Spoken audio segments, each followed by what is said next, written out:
Well, hello, Tilcon, New York. And happy Father's Day to all the dads, the granddads, the stepdads, and everybody that's part of the Tilcon, New York family. Well, this is week number 4 of National Safety Month. And this week, the Lockout, Tag Out, Try Out, or Lock, Tag, and Try program is going to focus on component-specific lock, tag, and try procedures. So please make sure that you look out for that and everybody does a good job of training. Also this week, we are allowing Fit for Work to come back to the facilities to start stretching exercises.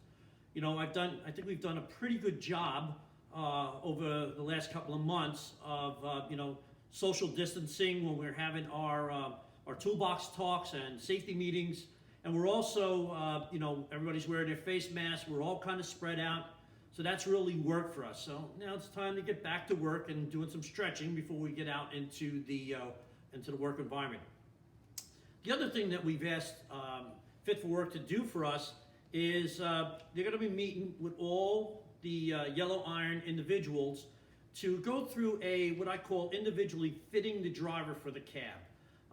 In the past, I've worked for some companies where people had a lot of shoulder pain, neck pain, lower back pain, driving pieces of equipment for long periods of time. So they're going to take a look at how you have your steering wheel set up, the joystick set up, the seat set up in order to make it fit better for you to reduce the amount of pain. The other thing they're going to do is they have a little force plate, looks like a bathroom scale, and they're going to work with you about coming down off of the unit in order to reduce the stress on your back, your knees, and your legs. Speaking of yellow iron, we've had an increase in yellow iron incidents. I mean, they just keep on tallying up. So what we're going to be doing over the next few weeks is everybody that drives a yellow iron incident is going to be going through a documented backing exercise.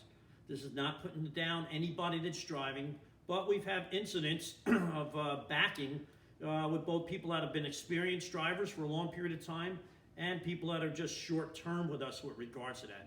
So it's time that we just take a step back and take a look at what we need to do.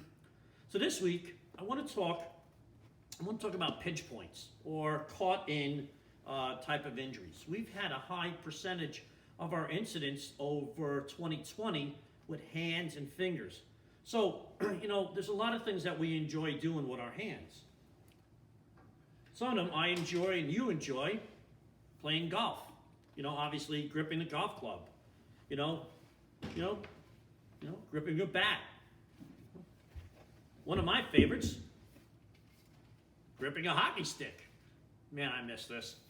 For those that like tooling around, obviously, messing with tools. And then finally, another thing I like to do, and is work in the kitchen.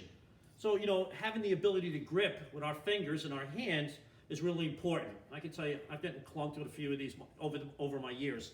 That's just from me. So, probably all of us at one time or another have had our fingers caught in something, whether it's a door jamb, a car door, desk drawer, cabinet, the cab drawers, the cab doors. We've all had our fingers caught in something. So what we want to do is make sure that we get, get our fingers and hands out of the way. So the definition of really a caught in or a pinch point is body parts that get caught in between two objects or entangled with machinery. Now, one of the things that we see with regards to caught in and pinch points is the body parts are in the line of fire. Putting your hands, or other body parts in the line of fire. That means you're putting yourself between the potential incident, and the machinery and what could potentially happen. We talk about what if. So when we do risk assessments, we ask you to think about what if this goes wrong? What if this piece of equipment snaps? Well, what happens if I put my hands in these type of situations? So one of the biggest things with line of fire is people not paying attention. So that's really important. The other thing with regards to caught in is wearing loose clothing. Now, myself, I like wearing loose clothing as well, but you gotta make sure it's not too loose where it kind of hangs and you get caught in any kind of machinery. Jewelry. Some people like a lot of necklaces. They like a lot of, jewelry around the wristlets. Thank you. And, it's really important that we minimize the amount, especially working out in the field. In certain situation, rings. I've seen people catch their fingers, the rings, on coming down on ladders, getting caught in certain situations. And then long hair. Hey, I grew long hair. It was way down past my shoulders for many years. I had it in a ponytail, but that was a sign of the times. But making sure your hair is, either tucked up or, neatly trimmed in the sense where it cannot get caught in machinery. And then just poor hand placement, putting your hands where it's not supposed to be. We've had a couple of injuries this year with people getting their hands caught in areas when they were either picking themselves up or getting caught in areas where they ended up getting pinched. And then finally, what we've been talking about is de-energizing equipment. Not de-energizing that piece of equipment, could be up to including fatal. So we've been talking about this for a while, is risk assessments. Plan your actions. Make sure you look for those pinch points, before you start a task. Once again, your mind's eye. What can you see? What is a potential risk to you and your coworkers? Never reach around a guard. Machine guards are there for a reason. You're required to use the lockout, tag out, try out procedure, lock, tag, and try, if you're going to be pulling out any guard. So please make sure you shut down any equipment, properly lock it out, and verify that you've locked out the right piece of equipment. And then once again, always stay focused on the job task.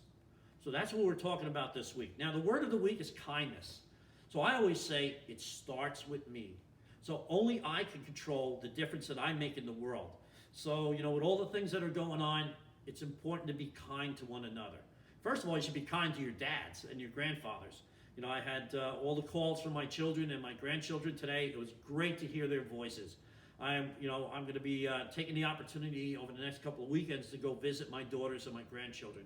I can't wait. I haven't seen them in such a long time. I miss them and I love them very much.